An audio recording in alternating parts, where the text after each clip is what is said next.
BN Construction and Supplier নামেই যাৰ পৰিচয়।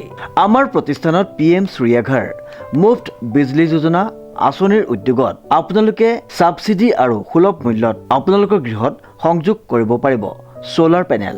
গতিকে আজিয়ে আহক আমাৰ showroom BN Construction and Supplier লৈ আৰু সকলো ধৰণৰ ইলেক্ট্ৰিকেল সামগ্ৰীৰ লগতে লৈ যাওক সোলাৰ পেনেল আপোনাৰ গৃহলৈ। আমাৰ ঠিকনা BN Construction লিচুবাৰী যোৰহাট। যোগাযোগ নম্বৰটো হৈছে 9435097068 অথবা 9085161789।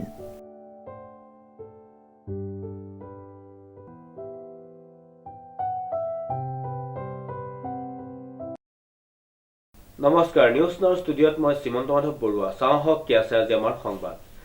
জনজাতিকৰণৰ সম্পৰ্কত বিধানসভাত মুখ্যমন্ত্ৰীয়ে দিয়া মন্তব্যৰ পিছতে ঢকুৱাখানাত চুতীয়া যুৱ সন্মিলন অসমৰ ঢকুৱাখানা জিলা সমিতিৰ সভাপতি পুলিন চুতীয়াৰ প্ৰতিক্ৰিয়া। নিউজ নাওৰ এক ৰিপৰ্ট।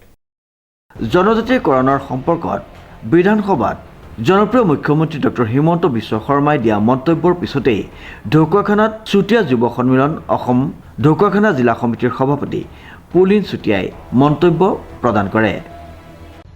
নমস্কাৰ। আজি অসম বিধানসভাত মৰাণ আৰু মটকক জনজাতীয় কৰা সন্দৰ্ভত অসম চৰকাৰে যি সিদ্ধান্ত গ্ৰহণ কৰিছে তাত আমি চুতীয়া জনগোষ্ঠী হিচাপে তেখেতক মুখ্যমন্ত্ৰী মহোদয়ক আমি অশেষ ধন্যবাদ জ্ঞাপন কৰিছোঁ। লগতে এটা কথা আমি মহোদয়ক অনুৰোধ কৰিবলৈ বিচাৰিছোঁ, 1981 চনতে ট্ৰাইবেল সংঘই চুতীয়া জনগোষ্ঠীক জনজাতিয়ন কৰা সন্দৰ্ভত NOC প্ৰদান কৰি থৈছে। গতিকে আমি মহোদয়ক মুখ্যমন্ত্ৰী মহোদয়ক বিশেষকৈ কাটৰে অনুৰোধ কৰিছোঁ যাতে 2026 চনৰ বিধানসভাৰ ইলেকশ্যনৰ আগে চুতীয়া জনগোষ্ঠীকো জনজাতিকৰণ কৰি এই জাতিটোক মহান উপকাৰ কৰিব বুলি আমি তেখেতৰ ওপৰত আশাবাদী। Jintu কোচৰ report news now.